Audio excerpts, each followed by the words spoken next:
Discuss చేసాం. So blood లో మనం ఆర్బీసీ గురించి డిస్కస్ చేసాం. ఆర్బీసీ గురించి అంటే ఆర్బీసీ షేప్ ఎలా ఉంటుంది, ఆర్బీసీ నెంబర్ ఎంత, సో దాని గురించి మనం డీటెయిల్ గా డిస్కస్ చేసాం. So next class next class లో మనం ఏం నేర్చుకోబోతున్నాం అంటే వైట్ బ్లడ్ సెల్స్ గురించి డిస్కస్ చేస్తున్నాం. వైట్ బ్లడ్ సెల్స్ గురించి.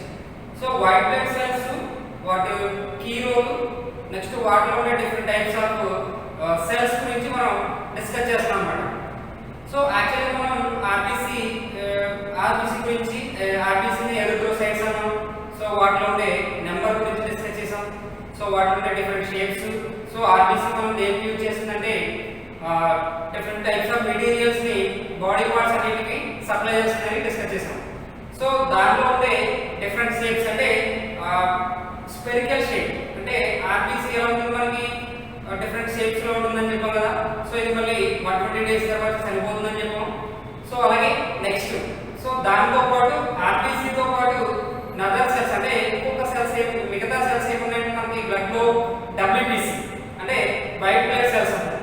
Okay, WBC white blood cells అంటారు. సో దీన్ని ల్యూకోసైట్స్ అంటారు. ల్యూకోసైట్స్. సో మనం ఈ క్లాస్ లో మనం ఏం నేర్చుకోబోతున్నాం అంటే డబ్ల్యూబీసీ కౌంట్, వాటిలో ఉండే డిఫరెంట్ టైప్స్ ఆఫ్ సెల్స్ గురించి మనం ఈ క్లాస్ లో డిస్కస్ చేస్తున్నాం అన్నమాట. సో ఇక్కడ చూడండి, so white blood cells, carpels and leucocytes. So white blood cells ని మనం ఏమంటారంటే ల్యూకోసైట్స్ అంటాం. సో ఇక్కడ చూడండి, these are nucleated colourless complete cells. So ఇది ఏంటి మనకి ఆర్బీసీ అయితే రెడ్ కలర్ ఉంటుంది. సో రెడ్ కలర్ మనకి దేనికి యూజ్ అవుతుంది మనకి ఓకే రెస్పిరేటరీ పిగ్మెంట్ అంటాం. అంటే హిమోగ్లోబిన్ ఉంటుంది కాబట్టి అది రెడ్ కలర్ లో ఉంటుంది. సో దాన్ని రెస్పిరేటరీ పిగ్మెంట్ అంటాం. సో మనకి వైట్ బ్లడ్ సెల్స్ ఏంటి మరి, సో ఇవి కలర్లెస్ అన్నమాట. అంటే వైట్ కలర్ లో కనిపిస్తాయి మనకి, వైట్ కలర్. ఓకే, ఇది కంప్లీట్ సెల్ అన్నమాట, కంప్లీట్ సెల్ కనిపిస్తుంది మనకి. Next so they are spherical irregular shape. So ఇది ఏ షేప్ లో ఉంటుంది మనకి, స్పెరికల్ షేప్ లో కానీ ఇర్రెగ్యులర్ షేప్ లో కానీ ఉంటుంది. సో అంటే ఇర్రెగ్యులర్ షేప్ అంటే పర్టికులర్ ఒక షేప్ అనేది ఉంటుంది అన్నమాట, చేంజ్ అవుతూ ఉంటుంది. నెక్స్ట్ క్యాపిటల్ ఎక్స్పేడింగ్ అమీబాయిడ్స్ అంటే ఇది amoeboid movements into the extra vascular area diapedesis. అంటే ఇది ఏం చేస్తుంది అమీబాయిడ్ మూవ్మెంట్స్ అంటే ఆర్బీసీ తో పాటు బ్లడ్ సెల్ వాల్స్ ఏదంటే వాల్స్ లో అమీబాయిడ్ మూవ్మెంట్స్ అన్నమాట.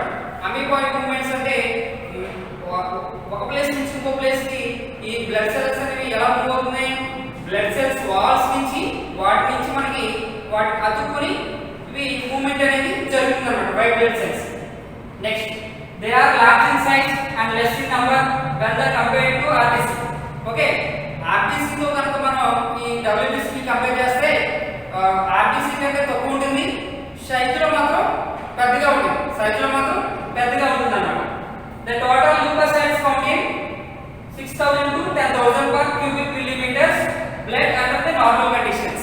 సో నార్మల్ కండిషన్స్ లో ఒక క్యూబిక్ మిల్లీమీటర్ కి 6000 నుంచి 10,000 క్యూబిక్ మిల్లీమీటర్స్ ఉంటుంది అన్నమాట. అంటే ఒక క్యూబ్ లో మనకి ఎంతైతే స్పేసెస్ ఉంటుందో దాన్ని బట్టి మనం క్యాలిక్యులేట్ చేస్తాం అంటే ఆర్బీసీ సెల్స్ కి కౌంట్ చేస్తాం ఒక క్యూబ్ లో. ఓకే, అంటే ఎంత మనకి WBC count 6000 to 10,000 cubic millimeters for normal conditions. Next, the process of formation of white blood cells is called leukopoiesis. అంటే వైట్ బ్లడ్ సెల్స్ ని ఫార్మేషన్ అంటే వైట్ బ్లడ్ సెల్స్ ని తయారు చేసే విధానాన్ని ఏమంటారంటే leukopoiesis అంటారు. leukopoiesis. Increase of the count WBC is called అంటే WBC కౌంట్ కనుక ఇంక్రీజ్ అయితే దాన్ని leukocytosis అంటారు. leukocytosis అంటారు. Next, an abnormal increase in the count WBC indication type of cancer which is called leukemia. అంటే అబ్నార్మల్ కండిషన్స్ అంటే కొన్ని conditions లో ఈ బ్లడ్ సెల్స్ అనేవి కౌంట్ అనేది తగ్గిపోతుంది. ఓకే, సో అలా తగ్గిపోవడం వల్ల డబ్ల్యూబీసీ కౌంట్ కనుక తగ్గిపోతే మనకి ఏం జరుగుతుంది, మనకి ఒక టైప్ ఆఫ్ క్యాన్సర్ వస్తుంది. సో క్యాన్సర్ ఏంటి, లుకేమియా అనే క్యాన్సర్ వస్తుంది. Next, in fall of the count of the WBC is called leukocytopenia.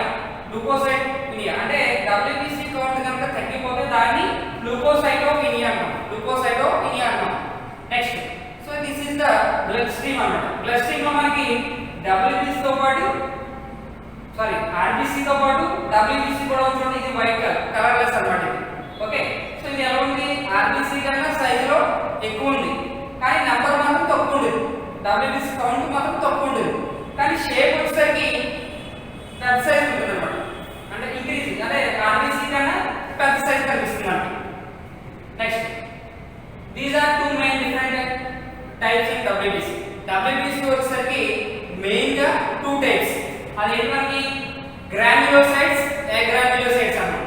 Granules అంటే సెల్ సర్ఫేస్ మీద గ్రాన్యుల్స్ ఉంటే కనుక వాటిని బట్టి అంటే సెల్ ఆర్బిసి సర్ఫేస్ పైన గ్రాన్యుల్స్ ఉండే దాన్ని బట్టి మనం టూ టైప్స్ ని డివైడ్ చేస్తాం. అంటే గ్రాన్యుల్స్ కనుక ఉంటే కనుక దాన్ని గ్రాన్యులోసైట్స్ అని, గ్రాన్యుల్స్ కనుక లేకపోతే దాన్ని అగ్రాన్యులోసైట్స్ అని మనం టూ టైప్స్ ని డివైడ్ చేస్తాం.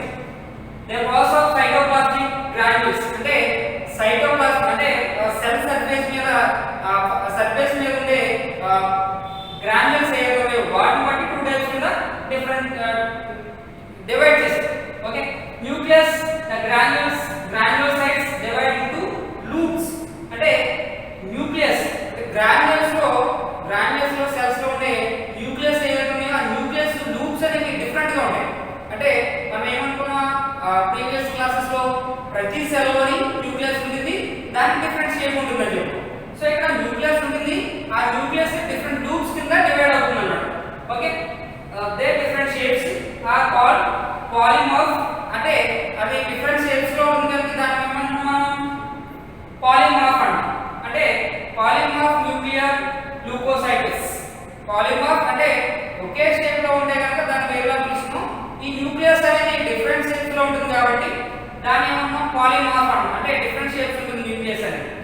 Based on the staining properties అంటే మనం స్టైన్ చేసి చూస్తే కనుక అంటే బ్లడ్ సెల్స్ లో డబ్ల్యూబిసి కనుక స్టైనింగ్ చేసి మనం చూస్తే కనుక మనకి బ్లడ్ సెల్స్ అనేవి గ్రాన్యులోసైట్స్ వచ్చేసరికి త్రీ టైప్స్ అన్నమాట. గ్రాన్యులోసైట్స్ వచ్చేసరికి బేసోఫిల్స్, ఎసినోఫిల్స్, న్యూట్రోఫిల్స్.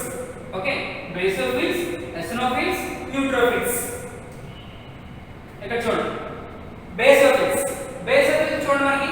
సో ఈ షేప్ ఎలా ఉంది మనకి, ఈ న్యూక్లియస్ చూడండి మధ్యలో ఉండే న్యూక్లియస్ అనేది డిఫరెంట్ లూప్స్ కింద డివైడ్ అయిపోయింది. అంటే ఒకే షేప్ లో లేదు, ఈ లూప్స్ కింద అంటే కొంచెం అలా స్ప్రెడ్ అయింది అన్నమాట. సెల్ అంతా న్యూక్లియస్ అనేది స్ప్రెడ్ అయింది. ఇక్కడ చూడండి they consist about the 0.4% of total leucocytes. అంటే మనకి టోటల్ ల్యూకోసైట్స్ అంటే డబ్ల్యూబిసి ఎంత ఉందో దానిలో 0.4% ఉంటుంది బేసోఫిల్స్ అనేది. Nucleus divide into irregular loops. ఇక్కడ చూడండి న్యూక్లియస్ అనేది ఇర్రెగ్యులర్ లూప్స్ అంటే ఒకేలా ఉండకుండా ఇర్రెగ్యులర్ లూప్స్ అంటే డిఫరెంట్ షేప్స్ లో ఉంది. Next, cytoplasmic granules are fever and irregular shape. ఈ సెల్ సర్ఫేస్ పైన మనకి ఏమన్నా ఫీవర్ సెల్స్ అంటే చిన్న కణాలు అన్నమాట, ఇర్రెగ్యులర్ షేప్ అన్నమాట. అంటే చూడండి ఇర్రెగ్యులర్ గా ఉన్నాయి ఇవన్నీ ఈ సెల్స్ అన్ని కూడా ఇర్రెగ్యులర్ షేప్స్ లో ఉన్నాయి. They take the basic stain. ఇదేంటి మనం తీసుకునేది బేసిక్ స్టైన్ అంటే మనం ఏదైనా సెల్స్ ని మనం అబ్జర్వ్ చేయాలంటే మనం స్టైన్ చేసి అంటే స్టైనింగ్ ప్రాపర్టీస్ ద్వారా మాత్రమే వీటిని ఐడెంటిఫై చేస్తాం. ఇక్కడ చూడండి they produce the heparin, histamine. ఇది ఏం చేస్తుంది, బేసోఫిల్ అనేది హెపారిన్, హిస్టమైన్ ప్రొడ్యూస్ చేస్తుంది. హెపారిన్ అంటే హిస్టమైన్ ఈ రెండు ఏం చేస్తాయి మనకి బాడీలో బ్లడ్ కోఆగులేషన్ అంటే క్లాటింగ్ ప్రాసెస్ ని స్టార్ట్ చేస్తుంది. అంటే ప్లేట్లెట్స్ ని ప్రొడ్యూస్ చేస్తాయి. ప్లేట్లెట్స్ అంటే ఇవి బేసోఫిల్స్ అనేవి ఏం చేస్తున్నాయి, ఏదైనా మనకి ఎక్కడ డ్యామేజ్ అయినప్పుడు వెంటనే యాక్టివేట్ అయ్యి మనకి ఏం చేస్తుంది, క్లాటింగ్ ప్రాసెస్ ని స్టార్ట్ చేస్తుంది. క్లాటింగ్ ప్రాసెస్ అనేది స్టార్ట్ అవుతుంది అన్నమాట. They supplement of the function mass cells when needed. అంటే మూల కణాలు ఏదైతే ఉన్నాయో వాటిని కూడా ప్రొడ్యూస్ చేస్తున్నాయంట. మూల కణాలు అంటే ఏదైతే న్యూ సెల్స్ ఫామ్ అవుతున్నాయో వాటిని కూడా బేసోఫిల్స్ అనేవి ఫామ్ చేస్తున్నాయన్నమాట. నెక్స్ట్, ఎసినోఫిల్స్ అని కూడా అంటారు. ఎసినోఫిల్స్ ని ఎసిడోఫిల్స్ అని కూడా అంటారు. Next, they consist about the 2.3%. Already మనం బేసోఫిల్స్ ఎంత ఉన్నాయని చెప్పాం, 0.4% అని చెప్పాం. ఎసినోఫిల్స్ వచ్చేసరికి 2.3%. ఓకే, టోటల్ న్యూక్లియస్ ఎక్స్టెంట్లీ బాయిల్. చూడండి మనకి ఈ న్యూక్లియస్ ఎలా ఉంది, ఇలాగా డిఫరెంట్ షేప్స్ లో. Okay, Cytoplasm has large granules which is tied with the acetyl such as SNO. ఇక్కడ చూడండి SNO అంటే ఇలాగా సెల్ సర్ఫేస్ పైన గ్రాన్యూల్స్ ఏదో ఉన్నాయో అవి ఇలాగా మనకి డిఫరెంట్ షేప్స్ లో కనిపిస్తుంది అన్నమాట. అంటే డిఫరెంట్ షేప్స్ లో కనిపిస్తుంది అన్నమాట. They play a role of allergic reactions. So eosinophils అనేది ఏం చేస్తున్నాయి? అలర్జిక్ రియాక్షన్స్ అంటే దురదలు రాకుండా మనకి కంట్రోల్ చేస్తుంది అన్నమాట.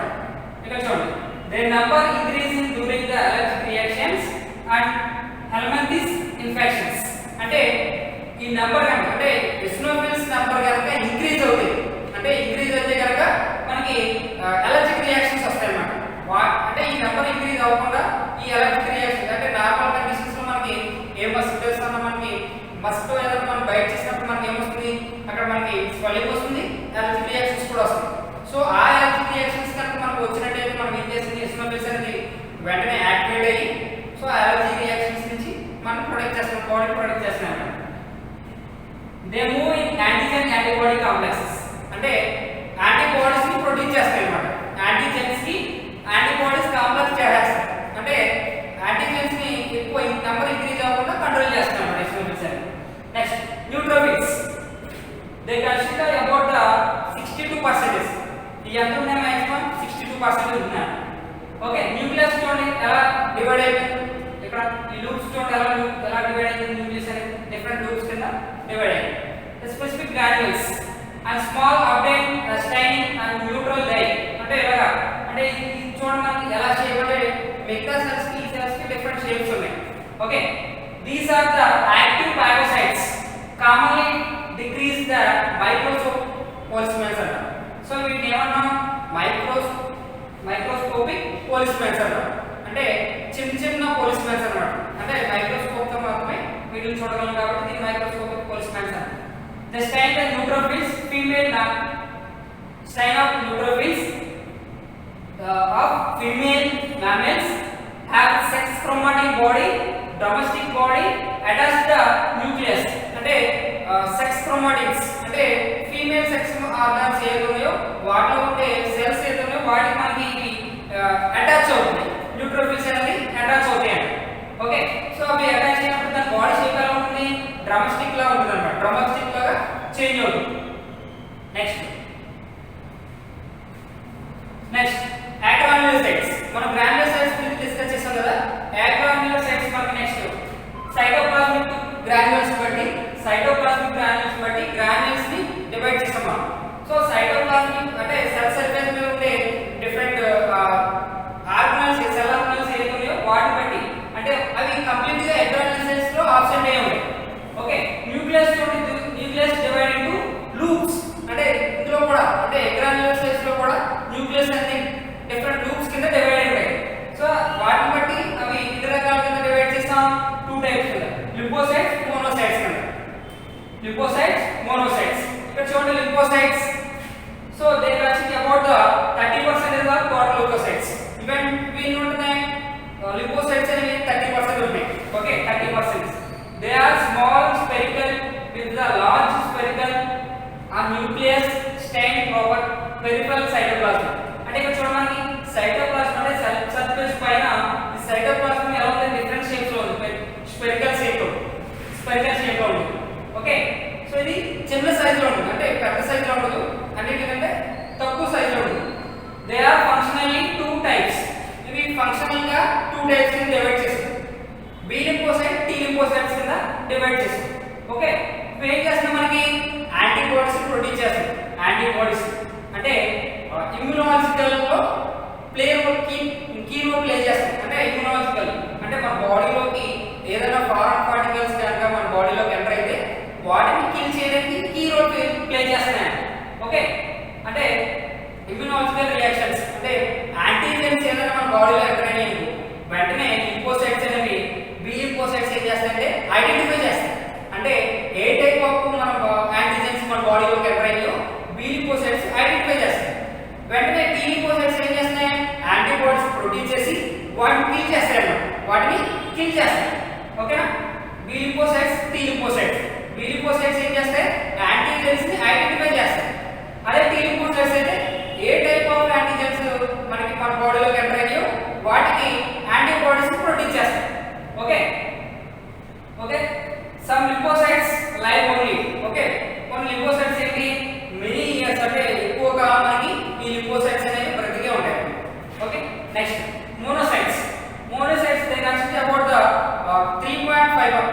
5.3% అంటే టోటల్ ల్యూకోసైట్స్ లో దీని నెంబర్ ఎంత ఉంటుంది 5.3% ఉంటుంది న్యూక్లియస్ కిడ్నీ షేప్ ఇక్కడ చూడండి this is the kidney shape ఇది ఎలా ఉంది మనకి న్యూక్లియస్ వచ్చేసరికి కిడ్నీ షేప్ లో ఉంది these are the largest motile బయోసైట్స్ ఇదేంటి అన్నింటికంటే పెద్దది అంటే మిగతా సెల్స్ లో ఉండే న్యూక్లియస్ కన్నా ఈ న్యూక్లియస్ సైజ్ అనేది చాలా పెద్దగా ఉంటుంది when the envelope bacteria cellulose divide అంటే దీనిలో ఉండే బ్యాక్టీరియాస్ ఏదైతే ఉందో వాటిని ఇవి మోనోసైట్స్ ఇవి కూడా మనకి ఇమ్యూనలాజికల్ రియాక్షన్స్ లో యూజ్ అవుతున్నాయి అన్నమాట next they are differentiated into macrophages when they are enter into connective tissues అంటే ఇవి ఏం చేస్తున్నాయి మైక్రో ఆర్గానిజమ్స్ ఏదైతే ఉన్నాయో వాటిని మన బాడీలో ఉండే కనెక్టివ్ టిష్యూస్ లోకి ఎంటర్ అవ్వకుండా మోనోసైట్స్ అనేవి ప్రొటెక్ట్ చేస్తాయి అన్నమాట okay this is the WBC